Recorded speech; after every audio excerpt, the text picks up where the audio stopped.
स्रोतों की तरफ भी पूरी शक्ति लगाना बहुत जरूरी है और इसलिए ऊर्जा का सही इस्तेमाल बढ़ाते हुए भारत इसी दिशा में आज तेजी से काम कर रहा है। 2014 से पहले, मतलब आज से 12 साल पहले, हमारे देश में सिर्फ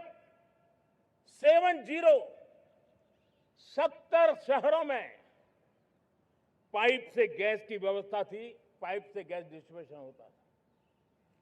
12 साल में इन 70 शहरों को हमने 700 शहरों तक पहुंचा दिया है। ये होती है रफ्तार, ये होता है विस्तार। 2014 के पहले मुश्किल से 20-22 लाख घरों में पाइप से गैस पहुंचता था। आज 1.25 करोड़ घरों में पाइप से गैस पहुंचाने का काम हो रहा है।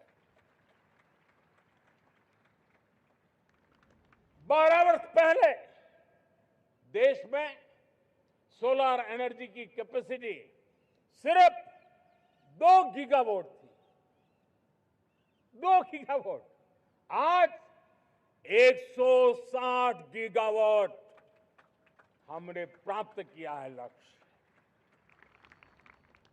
मेरे प्यारे देशवासियों, मैं एक और जानकारी देता हूं।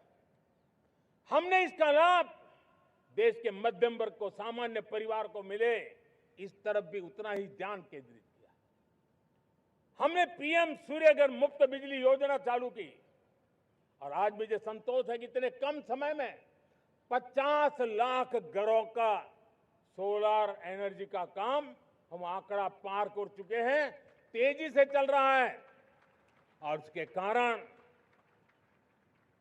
हजारों घरों का बिजली बिल 0 हो गया है।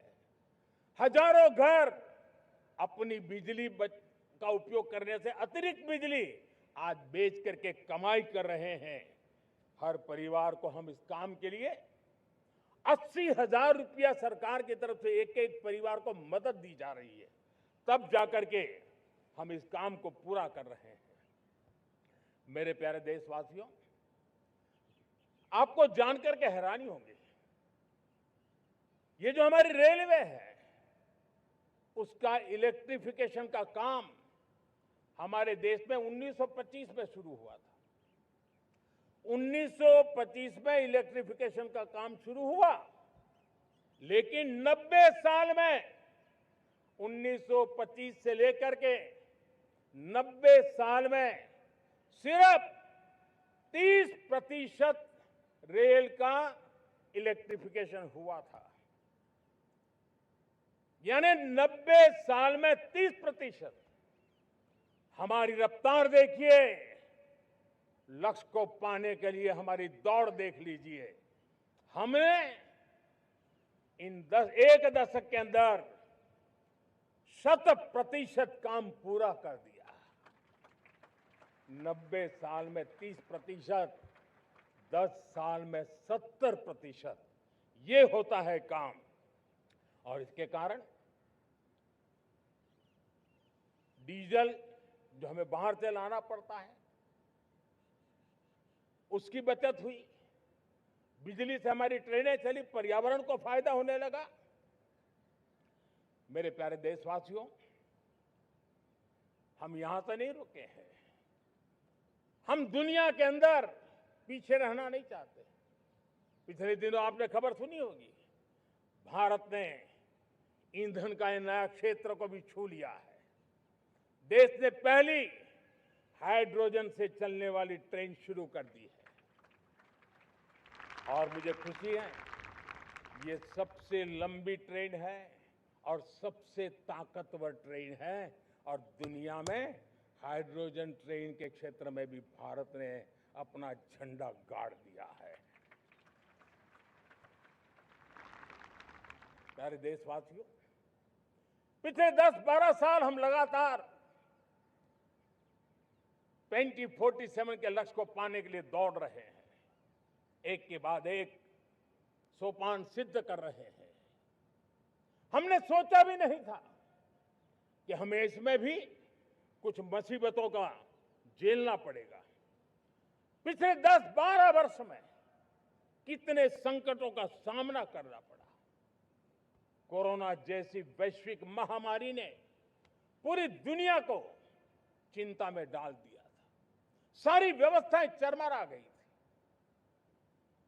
कोरोना से बाहर निकले, युद्ध की विभीषा की खबरें आने लगी। कहीं यूक्रेन तो कहीं पश्चिम एशिया, हर जगह पे तनाव का माहौल। और पता नहीं भविष्यवेत्ताओं ने तो न जाने क्या क्या घोषणाएं कर दी थी। देश को डराना, देश को भयभीत रखना, देश को चिंतित रखना, इसी में कुछ लोगों को आनंद आता है। वैक्सीन नहीं मिलेगी, कोविड में लोग बचेंगे नहीं, कुछ भी नहीं होने वाला। वेस्ट एशिया का क्राइसिस आया, पेट्रोल पंप पे पेट्रोल नहीं मिलेगा, गैस नहीं मिलेगा, डीजल नहीं मिलेगा, फर्टिलाइजर नहीं मिलेगा।